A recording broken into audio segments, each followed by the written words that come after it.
আসসালামু আলাইকুম এভরিওয়ান, সবাই কেমন আছেন? আশা করি ভালোই আছেন। আলহামদুলিল্লাহ আমিও মোটামুটি ভালোই আছি। আজকে সকালে উঠেই প্রথমে নিজের জন্য ব্রেকফাস্ট বানাই নিয়েছিলাম, পরবর্তীতে দুপুরের জন্য হালকা পাতলা কিছু রান্না করছিলাম। আবার পাশের বাসার ভাবি উনি 2 পদের ভর্তাও দিয়ে গেছিলো, তাই বেশি কিছু রান্না করিনি, জাস্ট লতি দিয়ে চিংড়ি মাছ রান্না করছিলাম। তো আজকে আমাদের আগে থেকে প্ল্যান ছিল যে আজকে আমরা হালকা পাতলা একটু কেনাকাটা করতে যাব মার্কেটে। মানে তেমন কিছুই না, তার কিছু প্রয়োজনীয় জিনিসপত্র এবং আমার বাসায় পড়ার জন্য হালকা পাতলা কিছু জিনিস। সব জায়গাতে একটু লেট করে, তো আমার হাজব্যান্ডকে আগেই বলছিলাম যে আজকে যেন অফিস থেকে একটু তাড়াতাড়ি আসে।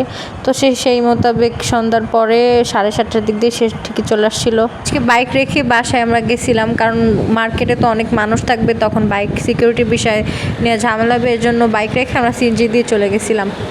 প্রথমে তার জন্য আমি একটা পাঞ্জাবি কিনছি, মানে এটা আমার তরফ থেকে তার জন্য গিফট ছিল।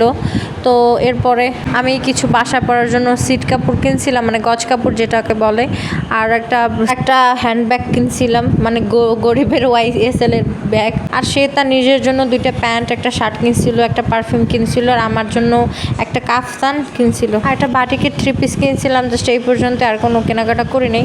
তো ওইখান থেকে বেরোয় কিছু ফল টল কিনছিলাম, মানে লিচু আর কালো জামগুলো কিনছিলাম।